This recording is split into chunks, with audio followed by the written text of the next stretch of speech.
어떤 관리가 물어 이르되 선한 선생님이여 내가 무엇을 하여야 영생을 얻으리이까?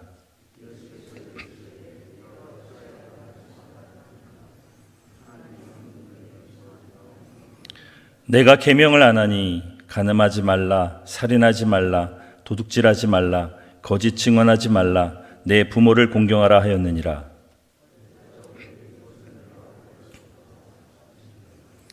예수께서 이 말을 들으시고 이르시되 내게 아직도 한 가지 부족한 것이 있으니 내게 있는 것을 다 팔아 가난한 자들에게 나눠주라. 그리하면 하늘에서 내게 보화가 있으리라. 그리고 와서 나를 따르라 하시니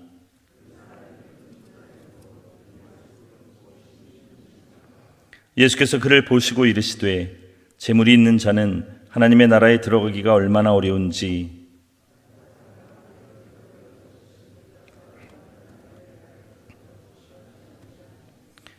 듣는 자들이 이르되 그런즉 누가 구원을 얻을 수 있나이까? 이르시되 무릇 사람이 할 수 없는 것을 하나님은 하실 수 있느니라. 아멘, 아멘. 우리 기독교에서 가장 많이 사용되는 단어가 은혜라는 단어가 있습니다. 이것이 가장 많이 사용되는 단어이면서도 또 가장 많이 잘못 사용되는 단어이기도 합니다. 은혜라는 말은 하나님께서 받을 자격이 없는 자에게 무조건적으로 주시는 사랑과 자비와 긍휼과 선하심의 결과입니다. 우리는 그 은혜를 받은 자들입니다. 은혜를 잘못 사용하는 것들 중에 가장 큰 것이 예배 드리거나 설교 듣거나 찬양에 감동적이었을 때 은혜 받았다라고 이야기합니다.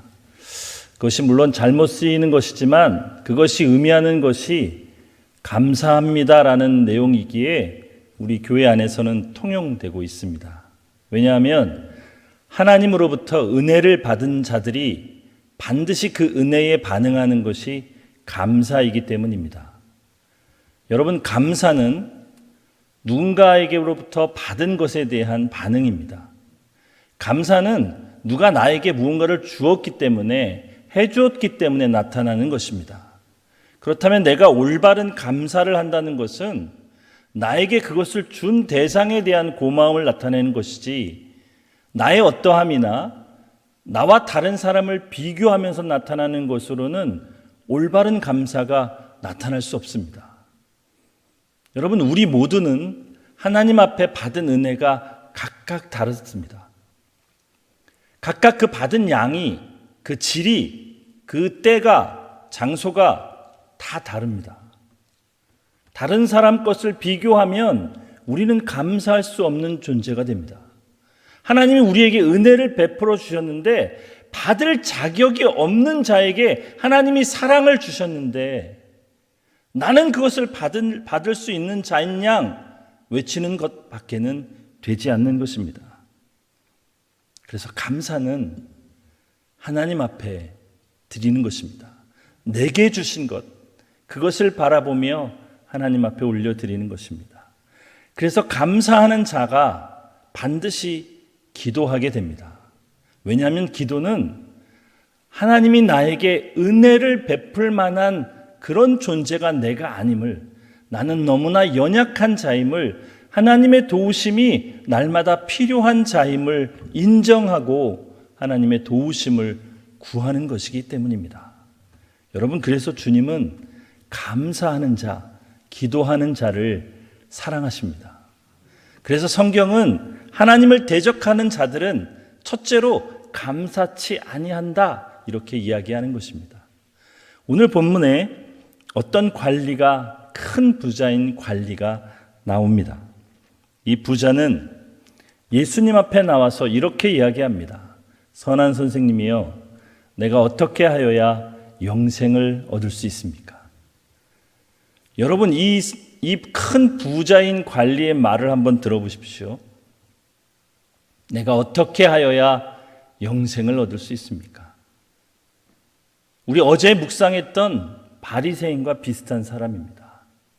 다른 사람들보다 내가 얼마나 뛰어난 사람인지, 나의 의로움과 나의 어떤 노력과 나의 어떤 수고와 나의 어떤 것을 가지고 하나님 앞에 나갈 수 있는 존재라고 주장하는 자입니다. 그래서 주님은 그 사람을 향해 이렇게 이야기합니다.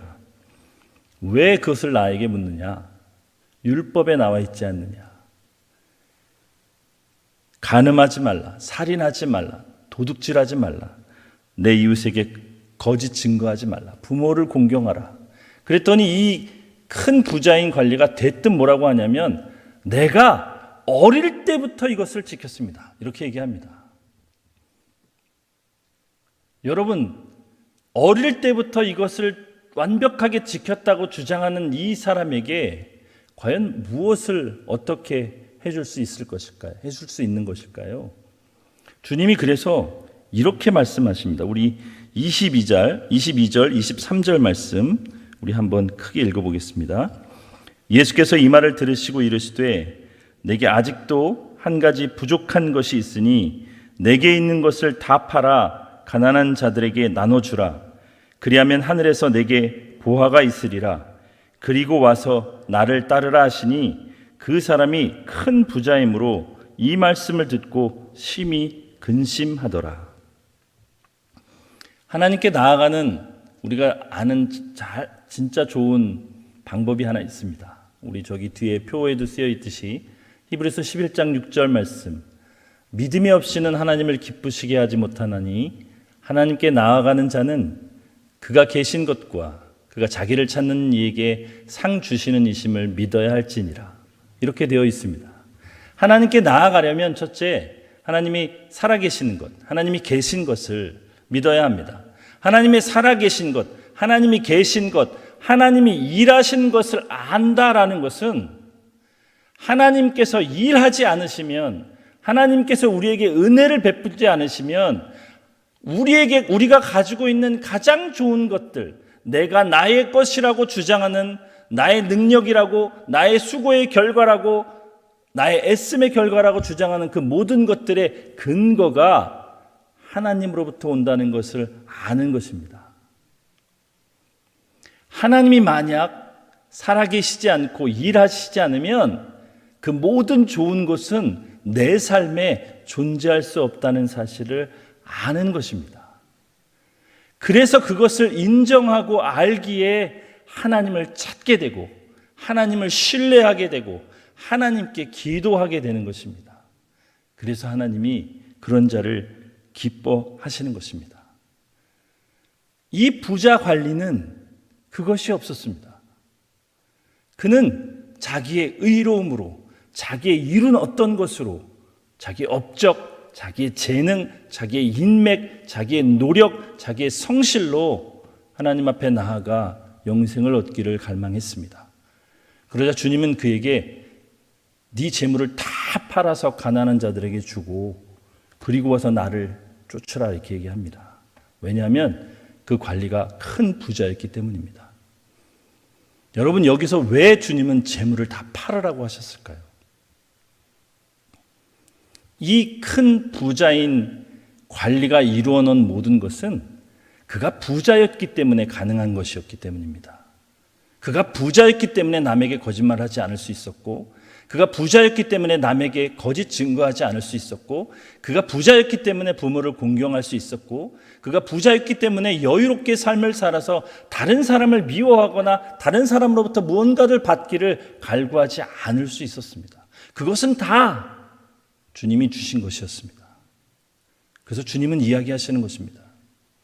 네가 의지하는 것, 네가 주장하는 것, 나 아니면 안 된다고 하는 그것, 이건 내 것이라고 주장하는 그것을 다 버리고도 네가 하나님을 따라올 수 있느냐?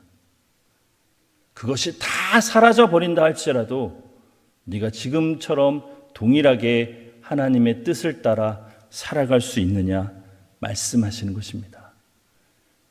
이 부자는 그 재물이 자신의 전부이기에 그 재물을 놓고는 그 길을 따를 수 없다고 생각하고 근심하며 주님을 떠나갑니다.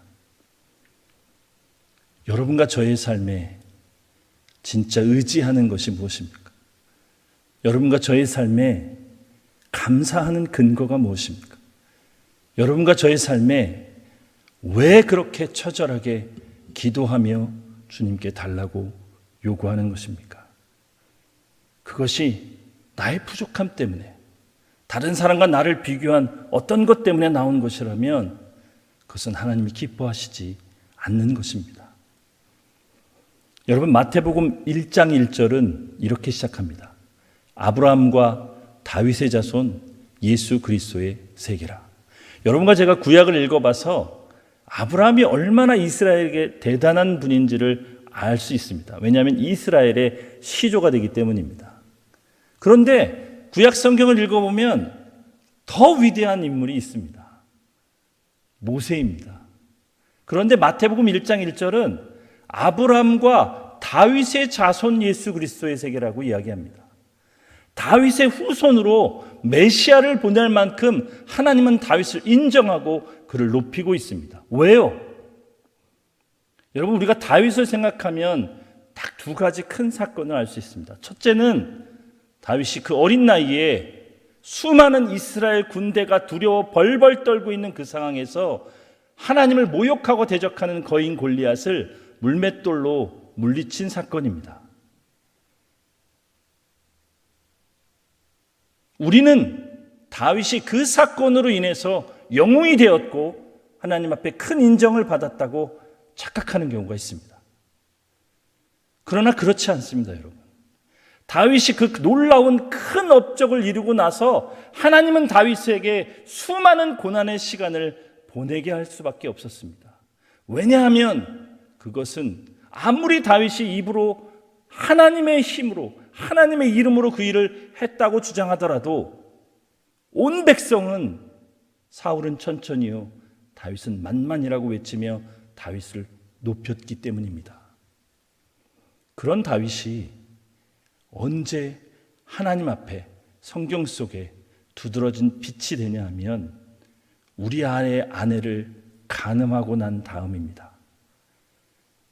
이스라엘을 통일한 초대 왕이고 주변 국가로부터 공양을 받는 거대 제국을 이룩한 그 다윗 왕이 한낱 자기 신하 어떻게 마음대로 말 한마디로 죽이고 살릴 수 있는 권한을 가진 그 왕의 권위로 한낱 신하의 아내를 겁탈했다고 어느 왕이 많은 신하 앞에서, 백성 앞에서 자기 죄를 고백할 수 있겠습니까?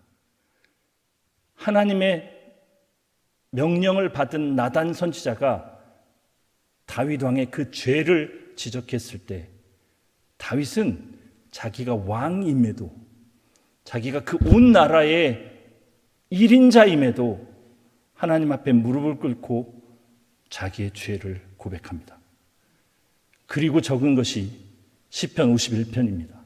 시편 51편에 보면 다윗이 얼마나 눈물로 하나님 앞에 죄를 고백하는지 그 절절함이 묻어나옵니다. 내가 눈물로 나의 죄를 고백하는데 내가 뼈가 녹아내리고 내 눈물이 너무 많이 나와서 침상을 짜면 물이 한 바가지가 나온다고 이야기합니다. 나는 어릴 때부터 죄인이었는데 내가 이 자리에 온 것은 다 주님의 은혜입니다. 그러니 주님, 나를 용서해 주십시오. 다윗은 거기서 주님의 그 은혜와 용서를, 그 사랑을 경험하게 되는 것입니다. 그리고 나서 다윗이 진정한 다윗으로 빛을 발하게 됩니다. 여러분, 우리는 은혜 없이는 살 수 없는 존재입니다. 여러분의 감사의 근거, 여러분의 기도의 근거가 무엇입니까? 이 부자 관리처럼 우리가 행한 어떤 것에, 우리가 당한 어떤 환경과 처지에, 우리가 경험하는 것에 근거를 두고 있지는 않으십니까? 오늘 그래서 주님은 27절에 이렇게 얘기하십니다. 우리 27절 말씀 큰 소리로 한번 읽어보겠습니다. 이르시되 무릇 사람이 할 수 없는 것을 하나님은 하실 수 있느니라. 우리를 은혜 가운데 이끌어 가시고 우리를 그 영생 가운데 들어가게 하신 이는 주님이십니다. 우리는 비록 지금 살아가는 오늘의 삶이 어렵고 힘들다 할지라도 주님은 그 안에 은혜와 사랑으로 채우고 계십니다. 그것을 발견할 수만 있다면 얼마나 복된 일일까요?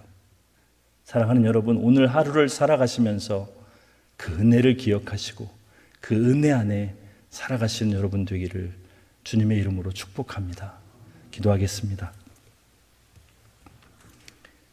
하나님 아버지, 주의 은혜입니다라고 매번 고백하지만 은혜 받았습니다.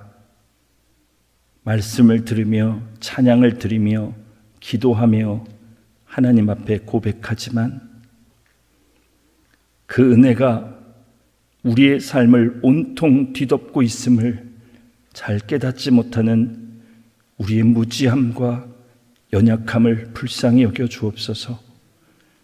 하나님, 우리에게 당한 여러 가지 어려움과 고난과 아픔이 우리를 사랑하는 자녀이기에 우리를 성장시키고 성숙시키려는 과정임을 깨닫게 하시고, 하나님, 우리 눈에 보여지는 것, 우리가 경험하는 그것에 우리의 근거를 두는 것이 아니라 하나님이 부어주시는 그 은혜의, 그 사랑의 오늘도 자비와 용서로 우리 삶을 이끌어 가시는 그 주님께 우리 삶의 근거가 있게 하여 주옵소서.